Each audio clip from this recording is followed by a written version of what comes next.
নমস্কার বন্ধুরা, good morning সবাইকে। সবাইকে অনেক ভালোবাসা। তো আমি সকালবেলায় বাবুদের টিফিনের জন্য চলে এসেছি রান্নাঘরে। কুমড়োটা দুটো সিটি দিয়ে নিয়েছি, তারপরে কিন্তু কড়াইতে পেঁয়াজ, রসুন, কাঁচা লঙ্কা এবং জিরে ফোড়ন দিয়ে কুমড়োটাতে লবণ হলুদ দিয়ে ভালোভাবে ভেজে তারপরে আমি খুন্তি দিয়ে কিন্তু ভেঙে নিয়েছিলাম। ভেঙে সবজি মশলা দিয়ে নিলাম, ব্যাস। এই তরকারিটা খুবই টেস্টি হয় আর আমার বাবুরা খুব পছন্দ করে। আর কুমড়োর তরকারি হতে হতে আমার কিন্তু আটা মেখে রুটিও বানানো হয়ে গেল, তরকারিটাও কমপ্লিট। রুটিগুলোও ঠান্ডা হয়ে গিয়েছে, তারপরে বাবুদের আমি প্যাকিং করে দিলাম, ওরা চলে গেল স্কুলে। আমি চলে আসলাম দোকানে, কারণ দোকানে এসে দেখি প্রচণ্ড মাকড়সার ঝুল হয়েছে, তো সেগুলো ঝেড়ে আমি দোকানটা ঝাড় দেব। আর বর্ষাকাল বলে কিন্তু মাকড়সা প্রচণ্ড পরিমাণে হয়। এত কাজ করার পরেও যদি দোকানে বা ঘরের মধ্যে নোংরা থাকে তখন কিন্তু মন ভালো লাগে না। পরিশ্রমও হয় কিন্তু ঘর নোংরাই থেকে যায়। তো যাই হোক, দোকানটা ঝাড় দিলাম, ঝাড় দেওয়ার পরে আমি দোকানটা মুছেও নিলাম। ঘরের মধ্যে যাব, কারেন্টও চলে এসছে। তো সত্যি ঘরের মধ্যে এসে দেখি কারেন্ট চলে এসছে।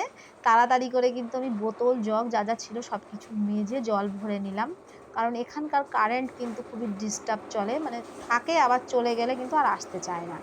তো এভাবেই চলে আমাদের সংসার। কারেন্ট মাঝে মাঝে থাকে, আবার মাঝে মধ্যে থাকে না।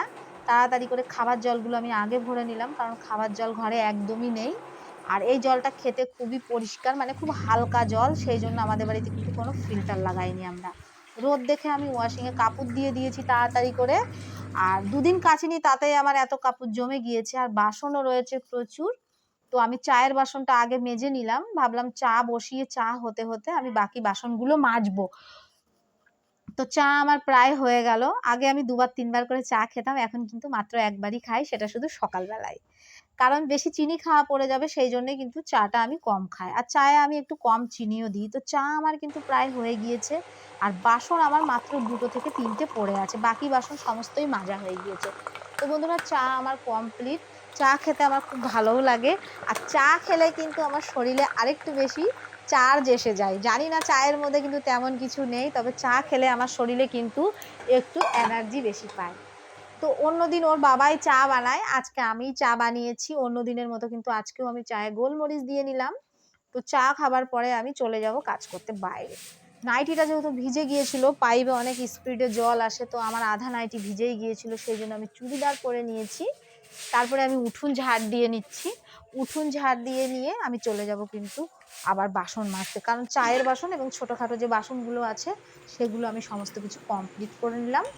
নিয়ে বেসিনটা মেজে মুছে তারপরে আমার শুধু পুজোর বাসনটা বাকি আছে মাজতে। তো আমি এবার গ্যাসে ডাল বসিয়ে দেবো। আর আজকে আমি আলু সিদ্ধ ডাল আর সকালে যে সবজিটা করেছিলাম সেটা আছে, ওতেই আমাদের কিন্তু হয়ে যাবে। তো আমি ডালও নিচে বসিয়ে দিয়েছি, ডাল সিদ্ধ হচ্ছে। চলে আসলাম ছাদে, তার মধ্যে কিন্তু আমার কাপড়, বাসন মাজার পরে কিন্তু আমি কাপড়গুলো ধুয়ে চিপে আমার কিন্তু ১ ঘন্টা সময় লেগে গিয়েছে। ১ ঘন্টা না, মানে পৌনে ঘন্টা সময় লেগে গিয়েছে। তো আমি কাপড়গুলো একা একাই মেলছি, যেহেতু অনেক কাপড় তাই মনটা ভালো লাগছে না, সঙ্গে একটা কেউ থাকলে ভালো হতো। তো বাবুদের অপেক্ষায় যদি আমি থাকি তাহলে কিন্তু মেঘ চলে আসবে আকাশে, কারণ যখন তখন বৃষ্টি হতে পারে। রোদ রয়েছে প্রচন্ড, হাওয়াও হচ্ছে হালকা। তো এত কাপড় আমি একাই মেললাম। সঙ্গে সঙ্গে আমার ফোনও চলে এসছে যে দোকানে কেউ শাড়ি নেওয়ার জন্য দাঁড়িয়ে আছে। তো ভয়ও লাগে মাঝে মধ্যে এত কাজ দেখে, কিন্তু কি আর করব। এসে দোকানে চলে গেলাম। এসে দোকানে গিয়ে আমি কিন্তু পৌনে ১ ঘন্টা পরে ঘরের মধ্যে ঢুকলাম। দোকানে প্রচুর শাড়ি খোলা ছিল, সেগুলো ভাঁজ করে একটু গুছিয়ে রেখে আসলাম, কারণ পা রাখার জায়গা ছিল না। তারপরে নিচে কলপাড়ে যে কাপড়গুলো রাখা ছিল সেগুলো আমি, মানে গ্যাস মোছা কাপড় টাপড়, সেগুলো আমি বাইরে উঠোনে মেলতে চলে আসলাম। তো সেগুলো মেলে নিয়ে আমি আবার ঘরের মধ্যেও প্রচুর কাপড় খোলা রয়েছে বন্ধুরা, সেগুলো না সরালেও আমি তো ঘর মোছা এবং ঝাড় দিতে পারবো না। তো এতগুলো কাপড় আমার খোলা রয়েছে, তো এই কাপড়গুলো কিন্তু আমি এখন করব। তারপরে আমি কিন্তু বিছানাগুলো গুছিয়ে নিয়েছি, কারণ নিচে কাপড়গুলো বাবুরা আসবে তবেই করবে। তো বাবুরা ঘরে ঢুকলো আমার বিছানা গুছাতে গুছাতে। আমি কিন্তু না খেয়ে পুজো দিতেই বেশি ভালোবাসি, তবু কিছু করার নেই, অনেক দেরি হবে আমার পুজো দিতে, 5:30 6টা বেজে যাবে। তাই আমি কাঁঠাল আর মুড়ি খেয়ে নিলাম। আর কাঁঠাল মুড়ি আমার ওদিকে রান্নাও কিন্তু কমপ্লিট হয়ে গিয়েছে, বেজে গিয়েছে বন্ধুরা 4:30। তো আমি স্নান করে তাড়াতাড়ি করে ফুল তুলে এসে পুজো দিয়ে তারপরে কিন্তু আবার দোকানে চলে গিয়েছিলাম।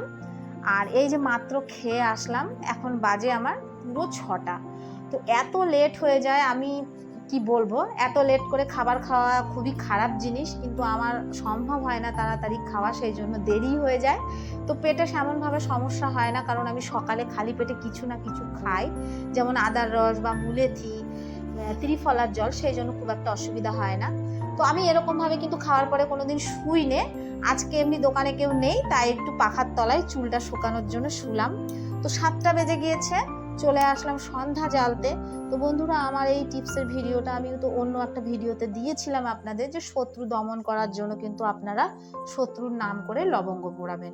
তো আমি এখানে শত্রু দমন করার জন্য নয়, সংসারের পজিটিভনেস আনার জন্যই করছি, যাতে সংসারের যে কোনো ধরনের নজর দোষ বা এটা ভালো লাগে আমার জ্বালাতে।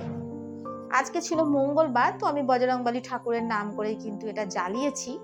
মঙ্গলবার আর শনিবারই আমি বেশিরভাগ জ্বালাই। আমার দোকান যখন প্রচন্ড ডাউন চলে, তো যাদের আমার মতো দোকান আছে তারা কিন্তু দোকানে জ্বালাতে পারেন, বা ঘরের মাঝখানে ঠাকুরের সিংহাসনের সামনে, যেখানে খুশি আপনারা করতে পারেন। এটা করলে মনেও যেমন শান্তি আসে, তেমন সংসারেও সত্যি অনেক নেগেটিভনেস কিন্তু দূর হয়ে যায়। তো আমি তো এটা করি প্রায় দিনই, যখনই আমার মনে হয়। তো আজকে আমার মনে হলো, আজকে মঙ্গলবারও ছিল, তো আমি করে নিলাম, আর সময়ও ছিল। তো বন্ধুরা, আপনাদের সবাইকে অনেক ভালোবাসা থাকলো আমার তরফ থেকে। আমার চ্যানেলটা দয়া করে সাবস্ক্রাইব করবেন। আমার কিন্তু সন্ধে জ্বালাও হয়ে গিয়েছে। তো সবাইকে টাটা, আজকের মতো এই বিদায় নিচ্ছি আমি। ধন্যবাদ সকলকে ভিডিওটা